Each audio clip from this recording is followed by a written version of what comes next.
On today's episode of Minnesota is Rust, we're working on the 05 work truck. Plugs and wires.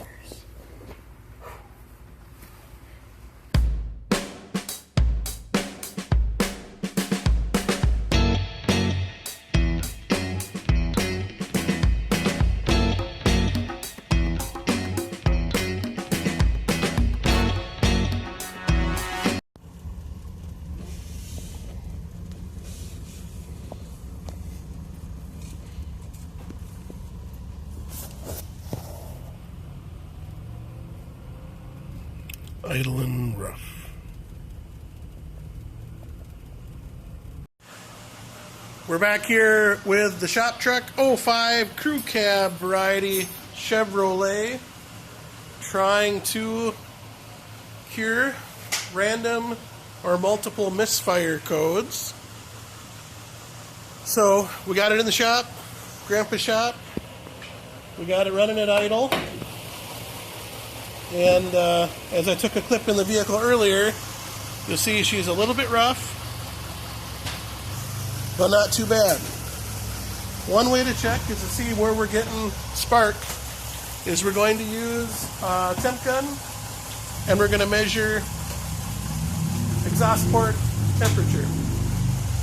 So the star of the show will come over after he's done setting up our tripod action. Some extra. Oh yeah, some extra light. So it's helpful. And the step tool too. Just make sure you get in there like this. Oops, don't want to stand. So 5.3 LS non-flex fuel. It's a L29 or L33. One of those. So it's been running for about maybe 10 minutes, so everything should be up to temperature. Yeah. And let's see what we go. Let's turn this thing on. We're gonna go for Fahrenheit. average temperature. Here we go. So Cylinder about 1/6. Oh, now. Highest it is 200 some. You know what? We're going to go for max. Yeah, max. So, the cylinder 2. Okay, that's a lot hotter. So cylinder 1 was what? Cylinder 1 About is... 200? Right now it's cooking at pretty low actually. So 170, 150. Make sure you get on the cylinder, not the wiring loop. Okay, cylinder 1, about 120, I see there. Cylinder 2, 260, 330. Next one back, 190. Next one back, 180. So that one's definitely the coolest so far, right? Interesting. Zip over to this side. Passenger side bank. It needs me to carry everything. I'm just the cameraman today. Okay. Okay, front cylinder here, or back cylinder? Front cylinder. Front cylinder, 406 is the max. 400? 260, 270. 260, 270. 220, 230. Okay. And if I can actually get on the manifold, about 280. 270, 280, somewhere around there. Yep. So, cylinder 1's definitely the cold. So that side's definitely colder than this side by far. So, moral of the story is we definitely have something that's not firing when it should. Yeah, it seems like 1 and 3 are the coldest, if I remember. Yeah, that one's barely firing at all, it seems like. Yep.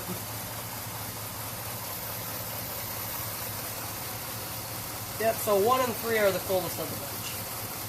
Okay. We'll be back. So now that we know that, yes, we've got some plugs that aren't doing what plugs should be doing, we're going to start taking off the old spark plug wires. Some come off more or less in one piece. Of course, they've got nice little heat shields on the bottom. We'll save those. Yeah, that one was already dented. Save those They're guys. warm. They're warm. And sometimes they come off in pieces. These are Delco factory original. So they've been there a while, or they were replaced. Okay. Yeah, I don't need a picture though, but start recording. I'm recording. Oh, okay.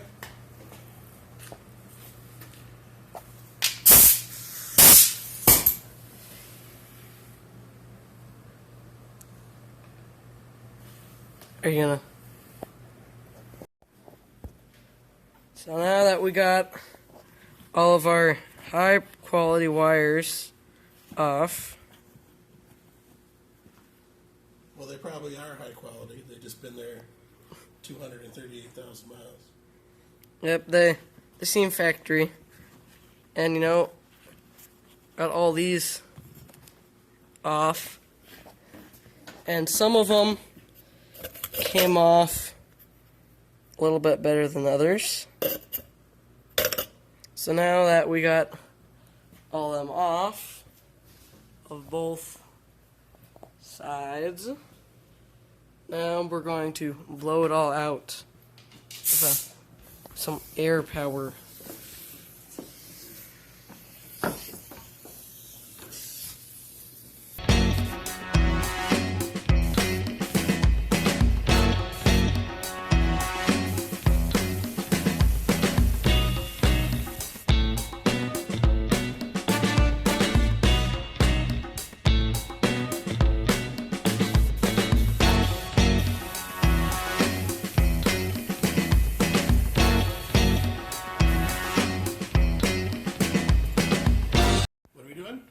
We are currently spraying some lubrication. Are these the essential service tools that it took?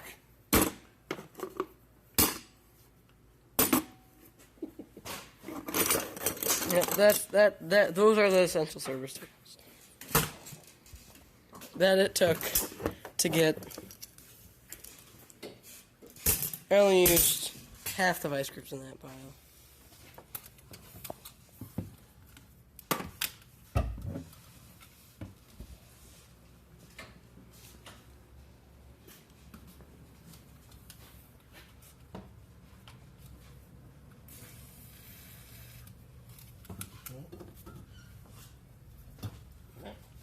Let that soak for a bit, and then we'll start cranking.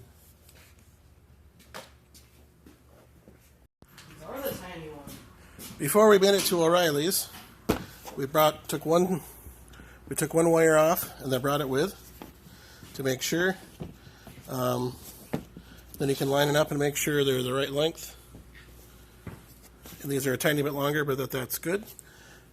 These are the square coil LS's 706 heads. They're the good ones. And so the round coil have a little bit shorter wires. I think they're 10-inch. Square have a 12. That's what we did. And the spark plugs, we got Autolite Platinums. We didn't get any Iridium anything because it is a shop truck, you know. And these are 5/8. 5/8. And they're pre-gapped. So what we like to do when we do plugs is we do a little bit of dielectric grease down in the end, and then we do a little bit of anti-seize on the threads. And we'll do that now. One on my side? Yep. So we got one crack loose. We're going to turn it out the rest of the way and see what it looks like.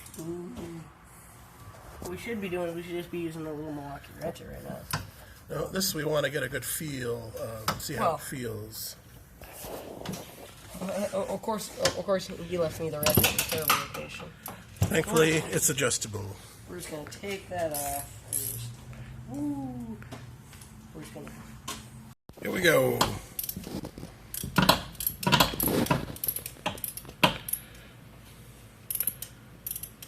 So once it gets finger loose, we're going to go through and just put your hand right on the extensions.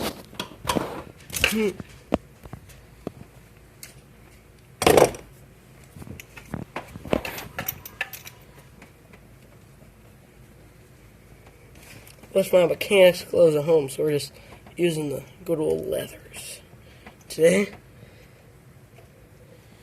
So we want to see if it looks rusty, oily, sooty, how far it's worn down. We're going to get a good picture of the health of the engine. So we got light on there. So, it doesn't look bad at all. Just dark. So it's not wet down inside like it's got raw gas. So this one we know was sparking pretty good. Let's see what the gap looks like. Gapped. Yeah, bigger than it should be. Worn down a little bit.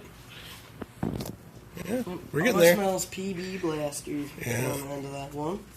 So now as soon as we have a plug out, we put another one in right away. Like I said, nothing fancy plugs, but they're not cheapos. You can spend $15 on a plug. You can spend $2 on a plug. We spent about $7. So there we go. We always put anti-seize on the threads. Some people love it, some people don't. That's what we always do. And we always put a little dielectric grease of some kind on the boot. So on that boot, just to give a little bit better connection and to lube it up a little bit when it goes on the plug. So we have our anti-seize on there. Not gooped on, just enough to kind of get a little bit wet on the threads. Here comes installation. Somebody put a hood in the way. Where? Over there. So they go back at a little bit of an angle. That's third in.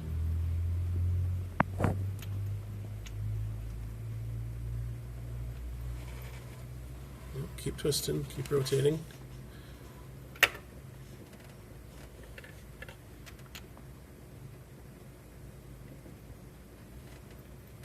You gotta do these blind, kinda, sorta. Nope.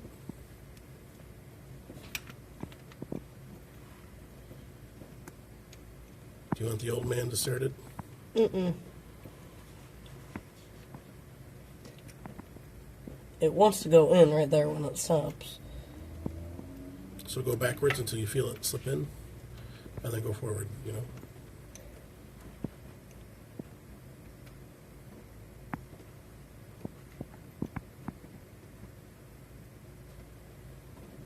Just gotta try different angles, different directions. Yep. Alright, oh, he's still recording. Yeah.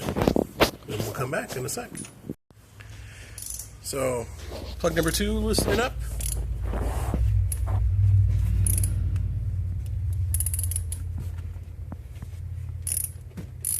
Yeah.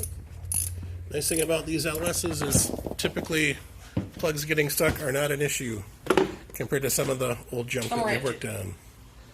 Thumb ratchet. I had out a second ago. Oh, let's see. Maybe we'll do that thumb ratchet until we find the other thumb ratchet. So once it's loose, it's nice to use the least amount of horse torques that you need to get something out. So thumb ratchet works good. We typically stay away from power tools when it comes to spark plug stuff. Well, some of us. Yeah. Some of us haven't stripped out enough spark plugs to appreciate not stripping the spark plugs out of heads. I do appreciate it.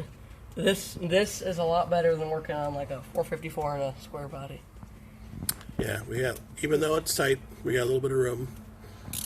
On the passenger side, you do have some AC business to work around, but it's pretty open. Especially in the back. The last plug in the back is hard to get to. On the driver's side, you got steering column to fight with, and then the plug in the back is hard to get to, but still doable. Yeah, it's pretty much impossible if you have especially when you got a bunch more cylinders and lines over there. Yeah, 3/4 and dualies. Warm. It's very warm. Okay, how does that guy look? It looks a little bit better than the other one. Yep, not bad. Not bad at all.